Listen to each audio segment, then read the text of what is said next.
Hello my dear friends, and welcome back to another Star Wars news update. Later today is the main panel for D23, where Lucasfilm are expected to make some big announcements. Now, Making Star Wars and others have said this is probably going to be for The Mandalorian and its spin-offs, including Skeleton Crew and Ahsoka. But ahead of time, Jordan Mason from Cinelinx has been spilling the beans, especially regarding the latter two shows, and we start with Skeleton Crew. Exclusive, two young actors have joined the cast of Star Wars Skeleton Crew alongside Jude Law. Skeleton Crew has been marketed as Stranger Things in space. In the past, we've discussed many fan theories as to what it might entail, the biggest clue being what Carl Weathers explored in his episode of Season 2. And now Cinelinx say, according to their sources, two of the four main kids of the crew are going to be played by Krana Kratter and Ravi Cabo-Conyers. Kratter is mostly known for a role as Nadine in the Disney Channel series Bunked. Cabot-Conyers has a recurring role in #BlackAF on Netflix, while also providing the voice of Antonio in Disney's Encanto.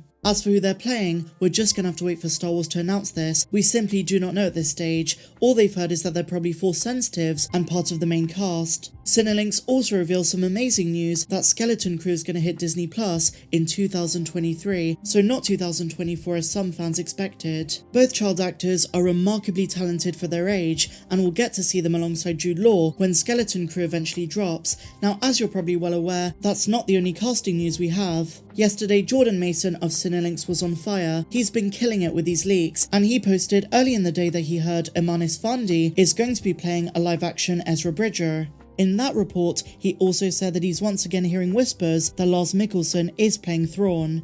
Now, while the Thrawn casting remains a mystery, The Hollywood Reporter have now officially confirmed that Eman Esfandi is our live-action Ezra Bridger, so not Mena Massoud. Now, I must say I'm very impressed with this casting choice. Eman looks the part, he even sounds like Taylor Gray, who voiced the character in Star Wars Rebels. I'm over the moon about this announcement, because it also means that Ezra is going to feature in the first season of the Ahsoka show. It's also worth noting that Rosario Dawson and Natasha Liu Bordizzo began following Eman on Instagram, and with the confirmation from the HR, this is now official and definitive. Eman Esfandi is going to be playing Ezra Bridger. To quote both Sabine Wren and Dave Filoni at Celebration, Ezra is out there somewhere and it's time to bring him home. I really can't express just how pumped I am for this journey, the journey that Ahsoka and Sabine are about to embark on. The Rebel sequel is in full swing, and with the news that we got the other day from Rosario herself that Ahsoka's finishing filming in just 2 months' time, this is such an exciting lead up to what's surely going to be one of the most anticipated live-action Disney series since The Mandalorian. Let's see what the HR said. Ezra Bridger is officially headed to live action. Celebration time for all Star Wars fans. They didn't say that, but they should have done,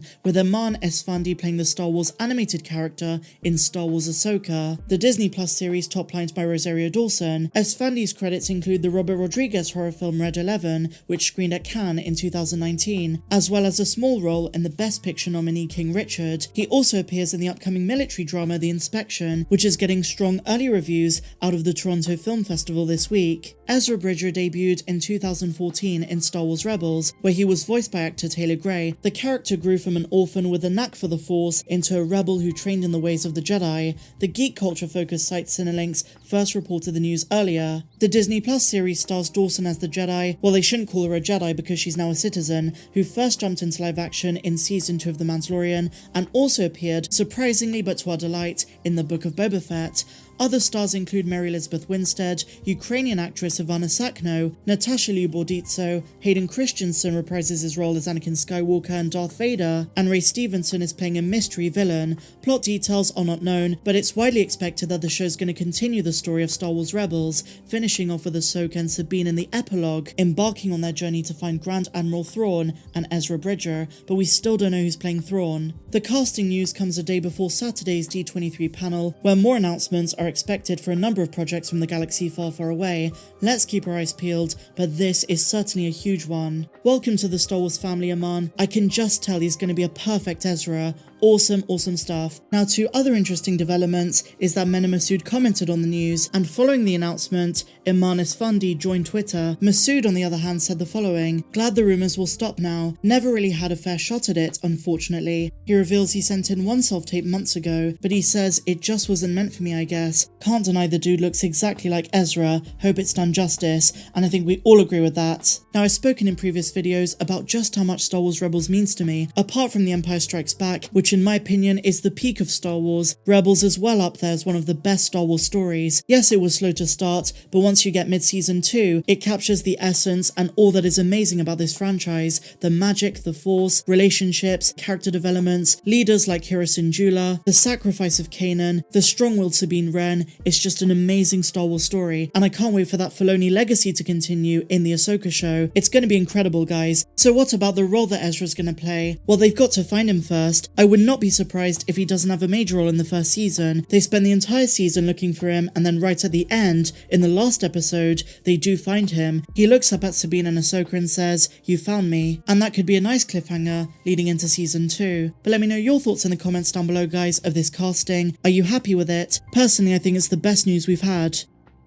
And so now, my dear Meglorians, we're going to be talking about the gaming panel at D23. It was a bit of an L for Star Wars fans, and it was such a shame we didn't hear anything for the Jedi Fallen Order sequel, Jedi Survivor, but they did focus on LEGO Star Wars The Skywalker Saga, and we do have some very exciting news for that. It's been a great weekend for Star Wars Rebels fans, and that continues with this announcement, because LEGO Star Wars The Skywalker Saga this holiday season is going to be releasing a Galactic Edition, and that's going to feature some new DLC packs, some new features and characters, and TT Games are expanding this game. During the Disney and Marvel Games showcase at D23, Lucasfilm Games announced that LEGO Star Wars The Skywalker Saga is about to include 6 new DLC packs, and these include characters from the Kenobi series, the Andor show, the Book of Boba Fett, the Clone Wars, Star Wars Rebels, that's the exciting one for me, and LEGO Star Wars Summer Vacation. From Obi-Wan Kenobi we can expect the third sister Reva, amongst other Inquisitors. On the Andor front, they were admittedly a bit more secretive.